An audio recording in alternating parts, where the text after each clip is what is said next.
하겠습니다. 전도서 4장 1절부터 6절까지의 말씀입니다. 전도서 4장 1절부터 6절까지의 말씀. 저와 여러분이 한 절씩 교독하고 마지막 절은 합독하도록 하겠습니다. 전도서 4장 1절부터 6절까지의 말씀입니다. 교독합니다. 내가 다시 해 아래에서 행하는 모든 학대를 살펴보았도다. 보라, 학대받는 자들의 눈물이로다. 그들에게 위로자가 없도다. 그들을 학대하는 자들의 손에는 권세가 있으나 그들에게는 위로자가 없도다. 그러므로 나는 아직 살아있는 산자들보다 죽은 지 오랜 죽은 자들을 더 복되다 하였으며 이 둘보다도 아직 출생하지 아니하여 해 아래에서 행하는 악한 일을 보지 못한 자가 더 복되다 하였노라. 내가 또 본즉 사람이 모든 수고와 모든 재주로 말미암아 이웃에게 시기를 받았니 이것도 헛되어 바람을 잡는 것이로다. 우매자는 팔짱을 끼고 있으면서 자기의 몸만 축내는도다. 두 두 손에 손에 가득하고 수고하여 수고하며 바람을 잡는 것보다 한 손에만 가득하고 평온함이 더 나으니라. 아멘. 네, 주변에 있는 분들에게 이렇게 한번 인사드리도록 하겠습니다. 오늘 여러분 당신과 함께 있어서 너무 좋습니다. 네, 오늘이 2024년 3부 예배 첫 시간입니다. 우리 첫 예배를 여러분과 함께 있을 수 있어서 너무 감사하고 또 하나님께 영광을 돌립니다. 우리 주변에 다시 한번 인사드리도록 하겠습니다. 계속 같이 있읍시다. 네, 계속 함께 있을 수 있는 우리 빛가수 공개되기를 주님의 이름으로 축원합니다. 네, 오늘은 전도서 4장 1절부터 6절까지의 말씀을 가지고 울다가 웃어야 한다라는 제목으로 하나님 말씀 증거하도록 하겠습니다. 네, 우리 울다가 웃으면 어떻게 되죠? 몸이 변해요. 네, 몸이 변해서 변화가 있는데 저희가 항상 첫째가 좀 눈물이 많습니다. 그래서 울 때마다 항상 너 몸 변한다 그래서 막 이렇게 협박을 하면 그 얘기에 얼른 자기의 눈물을 감추는 그런 또 효과가 좀 있습니다.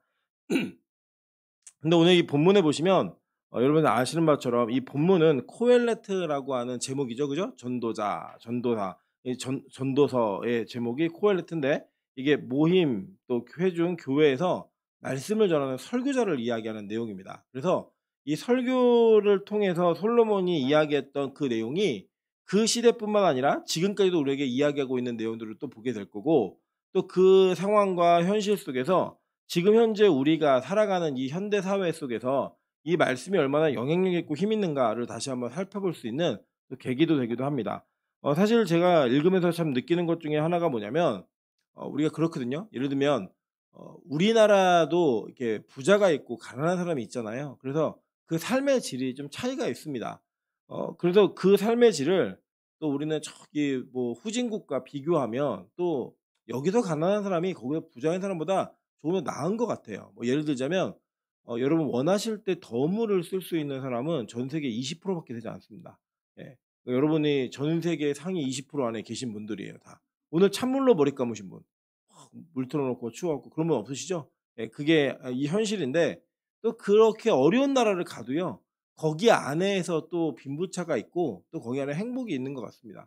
마찬가지예요. 역사를 돌아보아도 어떤 시대가 뭐 평안했다, 뭐 좋았다라고 얘기는 하지만 실제로 그 몇면의 기록들을 살펴보면 그 시대에도 어려움이 있었고 이 시대도 동일한 어려움이 있습니다. 그래서 제가 보면 뭐 어떤 시대가 어렵다, 힘들다 이렇게만 얘기할 수는 없는 것 같아요. 뭐 예를 들자면 뭐 그런 얘기 있거든요. 우리 권사님, 장로님들 세대는 소위 말하는 베이비붐 시대였잖아요. 그래서 경제 발전도 쭉 진행이 되면서 후진국에서 태어나서 개발도상국을 거치고 선진국까지 오는 경제적 부가 막 상승할 때 그걸 다 누린 분들이세요. 어떻게 보면. 그래서 옛날에 뭐 정말 얼마 되지 않는 월급으로도 집을 살 수 있었고 또 그런 것들을 비교하면 지금의 청년 세대가 볼 때는 좀 불합리하다라고 느낄 수 있겠지만 또 거꾸로 뒤집어 보면 사실은 우리 권사님, 장로님 세대는 부모한테 뭘 받은 게 없는 세대예요. 본인들이 다 만들어야 됐고 심지어는 이제는 자녀들이 부모들보다 못 사는 세대가 되어서 노후까지도 본인 스스로 준비해야 되는 또 짐이 또 있습니다. 그러면서 또 위에 어르신들은 다 봉양하고 열심히 사적으로 이렇게 봉양했죠. 왜냐면 그때는 뭐 국민연금 이런 것도 없었으니까. 뭐 그런 세대를 또 지내오신 그 아픔들이 또 있습니다, 나름대로.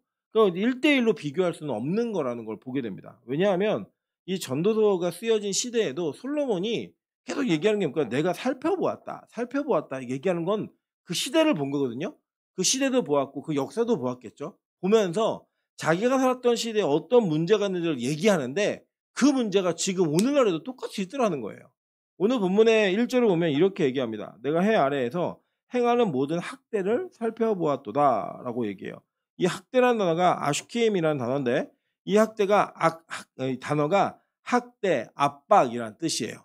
근데 이 압박이 어떻게 이루어지는 압박인가 봤더니 보라 학대받는 자들의 눈물이로다. 그들에게 위로자가 없도다. 그들을 학대하는 자들의 손에는 권세가 있으나 이 권세라는 히브리어는 코아흐라는 단어인데 이 단어의 뜻이 정치, 물리적인 힘을 얘기하는 단어예요. 그러니까 그 시대에도 정치적으로, 물리적으로 힘이 있는 어떤 뭐 돈이 많아서라든지 권력이 있어서라든지 이런 힘 있는 자들이 누구를 학대했어요? 해 아래에서 힘 있는 자가 힘 없는 자를 학대한 거예요. 권세가 있는 자가 권세가 없는 자를 학대하는 그런 일들이 이 시대에만 있었던 게 아니라 그 시대도 있었다 없었다? 있었다라는 거예요. 그런데 놀라운 사실은 뭐냐면 해 아래에서 행하는 모든 학대에는 위로자가 없더라는 거예요. 그러면 제가 뭐 저는 개인적으로 좀 이해는 되진 않아요. 이번 1월 2일 날 우리 야당의 대표가 칼로 찔리는 일이 있었죠. 그 사건이 일어난 이후에 진영을 떠나서 사실 우리가 이렇게 예를 들자면 정말 악인 아니고서는 생명에 위협이 있는 일이 있거나 이러면 사실 위로하고 좀 격려해 주고 회복하기를 바라는 게 원래 정상적인 인간성의 기본입니다. 예를 들면 우리 교회 안에도 다 사이가 좋을 수는 없잖아요. 뭐 대면대면한 사이도 있고 별로 같이 안 앉고 싶은 사이도 있고 이럴 수 있잖아요. 설사 그렇다 할지라도 그 사람에게 정말로 어려운 일이 있다면 진정으로 위로하고 또 그 사람을 도와려고 노력하는 게 인간이 사는 방식인 것 같아요. 근데 제가 우리나라가 지금 어떻게 되려고 그러는지 참 안타까운데 이게 누군가 설사 정치적으로 반대 입장이 있다 할지라도 그런 어려움이 있으면 "그런 일에 대해서 반복돼서는 안 된다. 빨리 회복하기를 바라라."라는 메시지를 보내는 게 저는 아주 정치적으로도 그렇지만 인간적으로 그냥 기본이라고 저는 생각을 합니다. 그런데 보니깐요 안 그렇더라고요. 분위기가 뭐 자작극을 했느니 뭐 왜 헬기를 타느니 뭐 별의별 얘기들을 막 하면서 공격하는 내용들을 봅니다. 저는 뭐 어떤 진영에서 그 사람을 옹호하는 입장에서 얘기하는 게 아니라 설사 뭐 반대하는 입장에 있는 사람이 그런 일을 당했다 할지라도 좀 그러지 않았으면 좋겠는데 우리는 안 그런 것 같아요. 그만큼 이 어떤 이 권력이나 힘 이런 거에 대한 논리가 너무나 좀 이렇게 악함으로 가고 있지 않는가라는 생각이 듭니다. 근데 이 시대도 그랬던 것 같아요. 보니까 솔로몬은 여러분 아시다시피 쉽게 왕이 못 된 사람이잖아요. 아시죠? 예. 원래 그 그 다윗의 왕위는 누가 물려받아야 됐었죠? 암논이 물려받아야 됐어요, 암논이. 근데 이 암논을 누가 죽여요? 압살롬이 죽였어요. 근데 이 압살롬은 또 다윗의 아들들 중에 제일 잘생기고 제일 지혜로운 아들이었거든요. 또 이 압살롬이 아버지를 반역을 해서 죽어요. 그죠? 그러다가 또 인제 그 형제들 중에 아도니아가 왕위를 찬탈하려고 열심히 노력을 했었죠. 근데 그 가운데 또 이 나단 선지자가 아버지 다윗에게 어머니 밧세바와 함께 나가 가지고 "약속했지 않냐. 약속 지켜라." 하는 바람에 아주 극적으로 왕이 됐던 사람이에요. 뭐 물론 이렇게 어렸을 때부터 뭐 잘 나갔으면 좋겠지만 그렇게 지혜로웠음에도 불구하고 하나님께서는 솔로몬의 인생을 그렇게 이렇게 이렇게 역경이 없이 순탄하게만 이끌어 오진 않으셨던 것 같아요. 예 그런 걸 보면 솔로몬에게도 그런 어떤 권력의 힘 이런 걸 통해서 학대하고 학대받고 또 눈물 지어야 했던 그런 일들 많이 있지 않았겠습니까? 그 어머니가 어떤 어머니였죠? 밧세바라고 하는 어머니. 이게 정식 부인이 아니죠, 냉정히 말하면. 예. 그것도 이 밧세바가 막 어떤 불쌍하다라는 걸 받기에는 너무 그 남편을 쉽게 버리고 또 넘어왔다라는 것 때문에 소문이 다 난 거 아니에요. 비공개도 아니었고 막 공개적으로. 솔로몬이 클 때 어땠을까요? 뭐 이게 질투하는 시기하는 형들 사이에서 "너네 엄마가 어떤 줄 알아?" 막 이러면서 얘기 들었겠죠. 막 그런 얘기 들으면서 얼마나 속상한 일이 많았을까요. 또 보장된 권력자가 아니었어요. 장자가 아니었기 때문에. 그 장자가 아니었던 이 솔로몬의 인생에 많은 어려움들이 있었을 것 같아요. 솔로몬이 왕이 돼서도 보니까 자기만 그런 일을 겪은 줄 알았더니 다 그런 일들이 있더라는 거예요. 그럼 보시면 제가 참 재밌는 공동체 중에 하나가 이제 하늘문이거든요. 하늘문에 가 보시면 '어떻게 이런 일이 있지?'라고 하는 그 상황 속에서 예수를 믿고 하늘문에 계신 분들이 꽤 돼요. 그런데 그 각자의 인생을 또 살펴보면 거기 안에 또 사연이 있고 또 사연이 있고 또 사연이 있더라는 거예요. 마찬가지예요. 또 우리 여기 앉아 있는 공동체에 있는 분들은 뭐 쉽게 인생을 살아오셨겠습니까? 전 절대 그렇게 생각하지 않아요. 우리가 각자의 인생을 털어놓으면 밤이 새도 눈물로 다 들을 수 없는 이야기가 인생의 스토리에 왜 없으시겠어요? 우리 옆 사람에게 인사하겠습니다. 말하기 시작하면 내가 울음을 못 그칠 것 같아서 시작을 못하는 겁니다. 얘기해 보세요. 진짜 그렇잖아요. 우리 모두가 다 각자의 자기 인생에 그럴 만한 일들이 있더라는 거예요. 물론 객관적으로 진짜 객관적으로 보면 '이 사람이 더 힘들었겠다. 덜 힘들었겠다.'라고 생각할 수 있겠지만 각자 주관으로서는 다 힘든 인생을 살아오신 그런 일들이 있더라는 거예요. 여러분 기억하십시오. 해 아래에는요 모든 이들이 그 학대 속에 살아가고 있습니다. 그 압제 속에 압박 속에 살아가고 있는 거예요. 뭐 아까 제가 잠깐 우리 권사님 장로님도 말씀드렸지만 이 청년 세대 뭐 살기 쉬운 것 같지 않아요. 오늘 이번에도 보니까 이 올해 전국에 10 개의 초등학교가 문을 닫습니다. 신입생을 못 받아요. 신입생이 없어요. 서울시에는 아마 제가 이제 들은 뉴스로는 5만 명이 작년까지가 6만 명 수준을 유지했는데 이번에 5만 명대로 떨어진 1 학년들이 입학을 하고요. 저희 찬수가 40만 이거든요. 입학 그 또래가. 근데 찬이가 26만 이에요. 그러니까 이제 앞으로 이건 더 가속화될 겁니다. 뭐 그렇다고 쟤네들의 인생이 편할까? 전 또 그렇지도 않다고 생각해요. 그 아이들 나름대로의 또 경쟁이 또 있는 거예요. 또 그래서 어떻게 보면은 또 이렇게 막 100만 뭐 이렇게 있을 때는 이렇게 살아가면서 이렇게 별로 크게 경쟁하지 않아도 살 수 있는 다 공부 못하는 사람도 있고 뭐 대학 못 가는 다 많았으니까 굳이 그게 뭐 창피하지 않은 뭐 그런 시대를 살았던 시대도 있거든요. 나름대로 먹고 사는 문제로 힘들든지 대학 가는 문제로 힘들든지 다 힘든 일들은 다 있습니다. 절대로 편한 인생이 없더라는 거예요. 그게 바로 해 아래의 인생이라고 솔로몬이 잘 살펴보고 얘기하는 거예요. 근데 그게 어느 정도의 수준인가 보니까 이렇게 얘기해요. 2절 한번 보세요. "그러므로 나는 아직 살아있는 산자들보다 죽은 지 오 아 살아있는 산자 아직 살아있는 산자들보다 죽은 지 오래 죽은 자들이 더 복되다 하였으며." 뭐라고 얘기하는 거예요? 옛날에 죽었던 사람들이 지금 살아있는 사람들보다 복되다는 거예요. 우리는 또 속담에 반대말이 있잖아요. "개똥밭에 굴러도 이승이 낫다."고 그런 얘기가 있는데 그래서 솔로몬이 지켜보니까 아유 이런 꼴 저런 꼴 안 보고 일찍 죽은 게 뭐라는 거예요?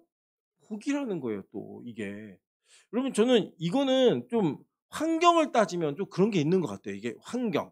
예를 들면 우리 권사님들 세대는 어렸을 적에 산에 가서 막 뽕잎도 따 먹고 그죠 산딸기도 먹고 뭐 이러면서 그냥 막 물도 막 개울가에서 막 몇 감 따 그냥 마셔도 전혀 문제 없었던 시대이십니다. 그리고 지금도 뭐 일본 뭐 수산물이 어떠니 저떠니 해도 우리 권사님들 다 드셔도 돼요. 왜냐면 돌아가실 때까지 반응이 안 일어나니까 괜찮아요. 뭐 천년 만년 사실 게 아니기 때문에. 진짜 문제는 누구냐면 호별이 뭐 하민이 이런 애들이에요. 얘네들이 그 생선을 오랫동안 먹고 난 다음에 나중에 어떤 일이 있을까 참 걱정이고요. 요새 아이들이 다 눈썹이 막 이게 길잖아요. 다 눈썹이 예쁘죠. 이렇게 속눈썹. 저는 속눈썹이 거의 없거든요. 태워 먹었는지 없어요 저는. 근데 이제 이 지금 태어난 아이들 다 속눈썹이 길어요. 왜 그런지 아세요? 오염된 환경에 아이들이 인제 그 진화를 한 거예요. 이게 진화를 믿어서가 아니고요. 소진화는 기독교 안에서도 인정하는 진화입니다. 소진화는 뭐냐면 같은 그러니까 종류 안에서 그러니까 인간이 살다 보면 뭐 변하는 것들 있잖아요. 환경에 의해서 그런 거는 우리가 기독교도 인정을 합니다. 그러니까 소진화가 일어난 거예요. 그래서 얘네들이 또 아토피가 되게 많아요. 우리 어르신들은 또 그런 게 없었거든요, 세대에. 근데 지금은 3분의 1 정도는 아토피 때문에 고생을 합니다. 이제 그런 변화들을 보면 '아 얘네들이 그 살아가는 미래의 세계가 얼마나 힘들까.' 지금도 뭐 지구 자체 온도가 계속 올라가고 있어서 '어떤 일이 벌어질지 모른다.'라는 예측들과 예상들을 많이 합니다. 그런 거 보니까 솔로몬이 보니까 '야 그냥 차라리 일찍 죽은 게 훨씬 복되다는 거예요.' 그러면서 더 복된 사람을 소개해 주는데 누가 복되냐면 3절 볼게요. "이 둘보다도 아직 출생하지 아니하여 해 아래에서 행하는 악한 일을 보지 못한 자가 더 복되다." 안 태어난 게 더 복되다는 거야, 안 태어난 게. 여러분 이게 이 땅을 자세히 살피고 모든 거를 다 누려봤던 솔로몬이 하는 이야기예요. 여러분 사실 그렇지 않습니까? 저희 그 가끔 보면요. 이런 생각 들어요. '그냥 사는 게 벌인 것 같다.'라는 생각이 듭니다. 사는 것 자체가. 그러면 태어나 가지고 우리 인간이 뭘 해야지 뭔가를 뭐 이루어 가야지라고 하는 그 압박 속에 자기가 원하지 않은 막 공부도 하고 막 이러면서 막 열심히 사는 것처럼 이렇게 살아요. 사는데 이 사는 게 자기가 원하는 삶이 아니에요. 대부분이 사람들이 만들어준 기준과 그 기준에 부합하는 삶을 살아내기 위해 열심히 노력하는 거예요.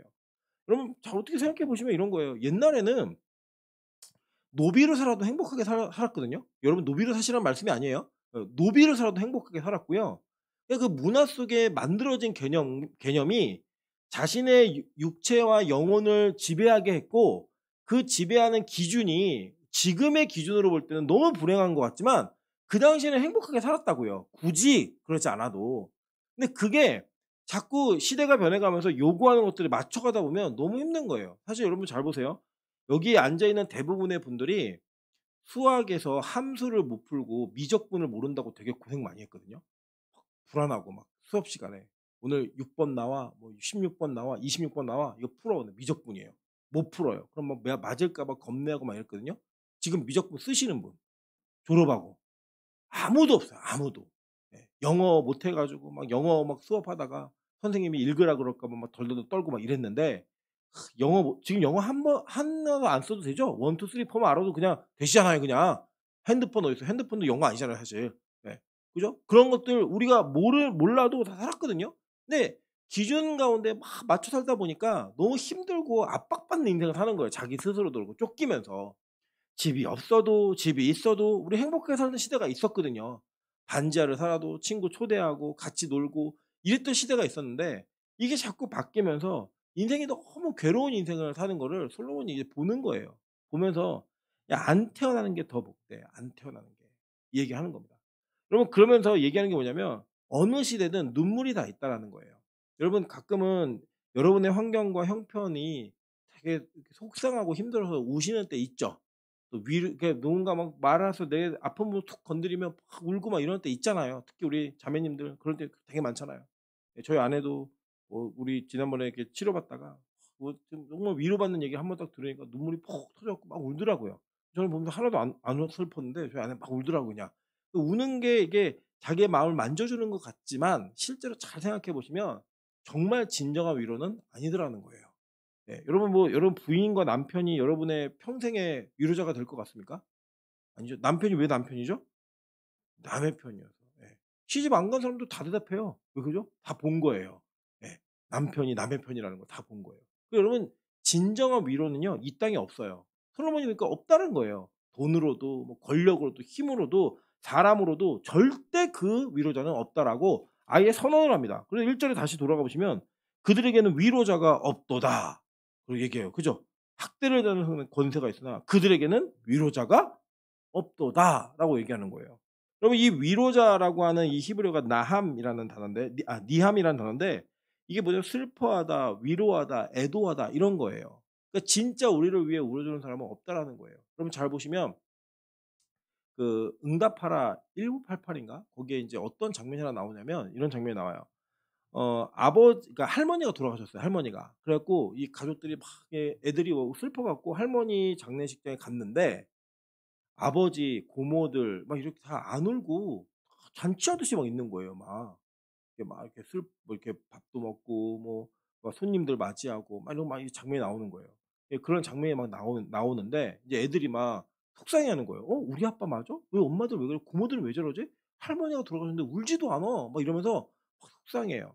인제 그러면서 이 장례가 인제 마무리가 되는 딱 그 시점에 미국에 갔다가 늦게 온 큰형이 탁 들어옵니다 그 집에.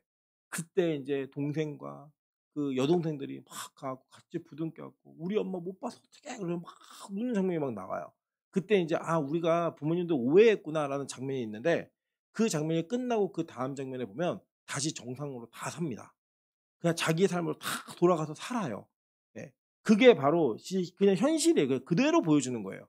그럼 우리가 부모님 그러면 너무 좋잖아요. 요새 저희 찬이가 예 배신을 했어요. 원래는 "아빠가 좋아. 엄마가 좋아." 그러면 100% 아빠였거든요. 아빠였는데 요새는 엄마로 바뀌었습니다. 예. 너무 배신감이 커요. 배신감이 크고 또 저희 부부는 찬이가 누구를 얘기해 주냐에 따라서 뭐 그때 기쁘기도 하고 막 패배감도 느끼고 막 이래요. 아까도 "찬이야 넌 엄마가 좋아 아빠가 좋아?" 엄마가 좋대요. 아빠는 어떻게?" 그랬더니 "아빠는 삐져." 그러더라고요. "삐지래요 너는." 예. 그러다 막 그냥 자기 아내 막 놀아요. 막 노는데 저는 그 아이가 이렇게 자는 것도 보고 막 너무 행복하거든요. 그리고 찬이가 어제는 일어났는데 너무 예쁜 거예요. 뭐라고 얘기했냐면 "아빠 찬이 깼어." 이러면서 막 얼굴도 비비고 막 뽀뽀도 해 주고 막 이래요. 근데요. 아마 뭐 몇 년이라 그럴 거야. 40 년? 40 년, 50년 뒤에 제가 죽겠죠. 그러면 이제 찬이는 또 그 나이가 되겠죠. 그 나이가 됐을 때 40 년이면 너무 오래 사는데요. 아니요. 30 년만 너무 빠른가요? 예 어쨌든 예. 예 그 시기가 지났을 때 찬이가 저가 죽고 나면 슬퍼하겠죠. 아빠를 잃은 그 슬픔이 있겠죠. 근데 저는 찬이가 그것 때문에 그 아이의 인생이 다 무너질 거라고 생각하진 않아요. 다 무너질 거라고 생각하지 않고 잘 살 거라고 생각을 해요. 저희 아내도 마찬가지예요. 저희 아내가 항상 그럽니다. 이게 제가 항상 저희 아내한테 장난처럼 얘기해요. 되게 기분 나빠하는데 "야 그래도 내가 쪼끔 일찍 죽고 네가 돈을 쓸 수 있을 때 내가 보험금을 남겨 놓고 죽어야 네 인생이 마무리가 좋지 않겠니?" 그러면 되게 싫어해요. 예 되게 싫어하는데 그래서 저는 믿어요. 제가 만약에 뭐 몸을 가누지 못해서 제 병수발을 들려고 하면 더 싫어할 거예요. 저는 적당한 때 제가 제 몸을 가눌 수 있을 때 데려가 달라고 기도를 많이 하고 있습니다. 그런데 저는 언제 죽을 거냐면 저희 아내가 제가 죽은 이후에 새롭게 시집가지 못할 시점에 죽을 거예요. 예. 저는 그럴 거예요 진짜로. 왜냐면 저는 믿어 의심하지 않습니다. 저는 제가 일찍 죽으면 저희 아내는 새롭게 시집을 갈 거라고 저는 믿고 있어요. 왜냐면 저희 어머니도 보낼 분이세요. 저희 어머니도. 그래서 저희 어머니가 중매를 서서 보낼 분이기 때문에 저는 저희 아내가 "이제 무슨 시집이야." 이렇게 말할 때쯤 가고 싶어요. 예. 제 소원이에요. 왜냐? 진정한 위로자가 아니라고 믿는 거예요. 이 땅에 없어요 여러분. 일찍 돌아가 보세요. 다 부인들 새롭게 시집 가고 남편들 다 새롭게 장가가고 막 그래요. 우리 여전도에만 합창합니다. 절대로 예 2번 장가 보낼 수 없다. 하세요. 왜 장가 보내고 싶으세요? 2번 장가 보낼 수 없어요 우리는. 예. 끝까지 우리는 잘 지키다가 한 번만 가게 하고 가야 돼요. 왜냐? 진정한 위로자 없어요 이 땅에. 믿지 마세요. 사람을 믿고 신뢰했다가는요 반드시 남는 건 상처밖에 없습니다. 저는 개인적으로 사람을 되게 좋아합니다. 되게 좋아하고 사람과 함께 있는 시간을 참 즐거워하지만 저는 그 사람 자체를 믿진 않아요. 하나님께서 지금 만나게 하신 그 관계를 믿는 거예요. 그리고 그 관계 속에 최선을 다합니다. 그러고 나면요. 뭐가 없냐? 후회가 없어요. 상처도 크지 않아요. 그냥 배신하고 떠났다? 그렇게 헤어질 운명이었던 거예요. 하나님 정해 놓으신. 물론 거기에 제 실수가 있다면 제가 반성해야 될 필요는 분명히 있겠지만 그 안에서 하나님께서 정해 놓으신 만남의 시작과 끝이 전 분명히 있어요. 다만 하나님께서 만나게 하신 그 시간 속에서 저는 최선을 다하는 거예요. 왜냐? 이 땅에 진정한 동역자, 위로자 없어요. 그냥 하나님만 나의 위로자가 되시는 거예요. 한번 성경 한번 살펴보도록 할게요. 이사야 51장 3 절입니다. 이사야 51장 3 절. 다 같이 읽겠습니다. 시작. 나 여호와가 의 모든 황폐한 곳들을 위로하여 그 사막을 에덴 같게 그 광야를 여호와의 동산 같게 하였나니 그 가운데에 기뻐함과 즐거워함과 감사함과 창화하는 소리가 있으리라. 아멘. 자, 나 여호와가 시온의 모든 황폐한 곳들을 어떻게 한대요?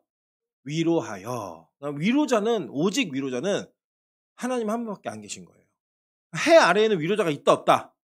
없다. 해 위에만 위로자가 계시는 거예요. 여러분 이 전도서는요.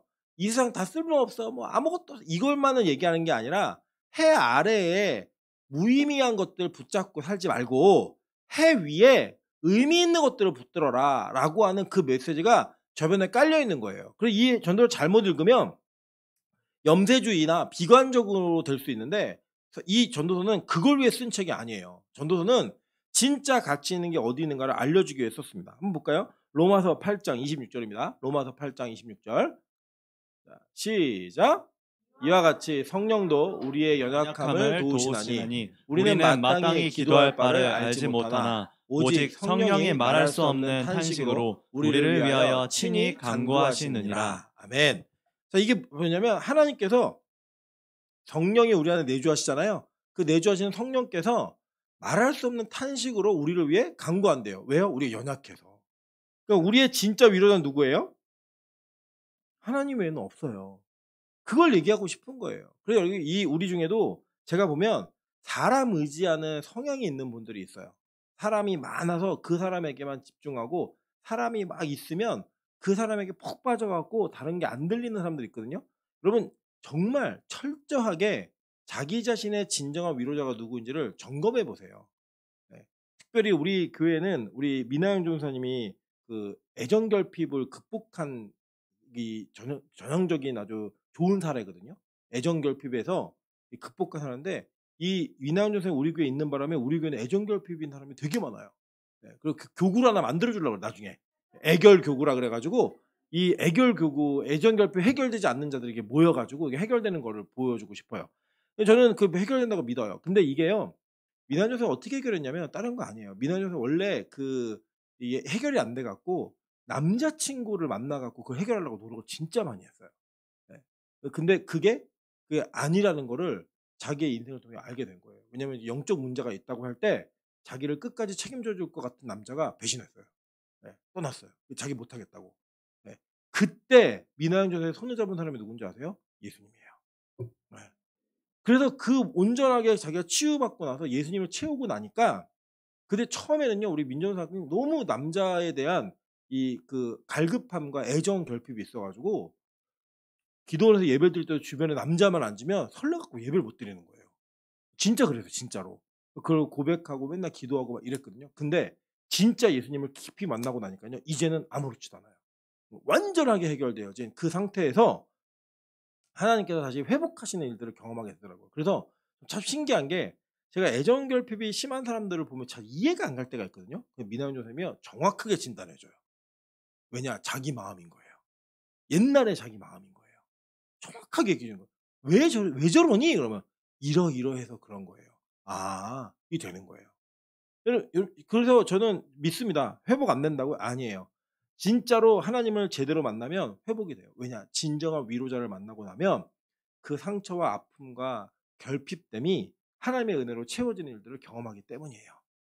그게 진짜 하나님의 은혜예요. 한번 계속 볼까요? 우리 고린도후서 1장 3절과 4절 보겠습니다. 고린도후서 1장 3절 4절 다 같이 읽습니다. 시작. 찬송하리로다. 그는 우리 주 예수 그리스도의 하나님이시요 자비의 아버지시요 모든 위로의 하나님이시며 우리의 모든 환난 중에서 우리를 위로하사 우리로 하여금 하나님께 받는 위로로서 모든 환난 중에 있는 자들을 능히 위로하게 하시는 이시로다. 아멘.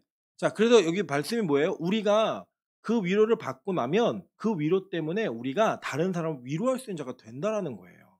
예. 이게 바로 제가 방금 말씀드린 간증이잖아요. 우리 교회에 있는 간증.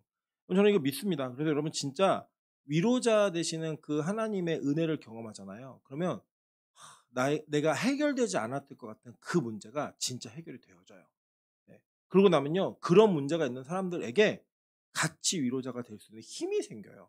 우리 빛가서 공교가 그런 교회 되기 원합니다. 우리 헬리나 오웬이라는 사람이 쓴 책 중에 운디드 힐러라는 책이 있어요. 상처 입은 치유자. 네. 이 책의 내용이 뭐냐면 자신이 받은 상처는 남을 위로할 수 있는 그 가장 좋은 장점이 된다는 거예요. 그래서 그 상처가 예수의 이름으로 예수님의 능력으로 치유되고 나면 그 영역에서 누군가를 도울 수 있는 사람이 되는 그 은혜를 경험하게 된다라고 성경은 얘기하고 있는 겁니다. 그러면 저는 예수님이 이 땅에 오셔서 뭐 너무 근엄하게 사셨다고 생각하지 않아요. 제가 어제도 누군가 대화 나누면서 그런 얘기를 했는데 인생을 너무 다큐멘터리로 하시는 분들이 계시거든요.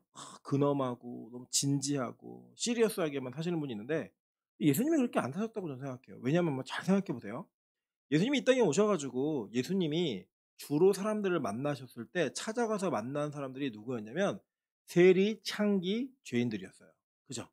여러분 그런 생각 들지 않으세요? 우리 보통 보면 배웠다 하시는 분들이나 조금 교양 있는 분들은 말을 굉장히 예의 바르게 하세요.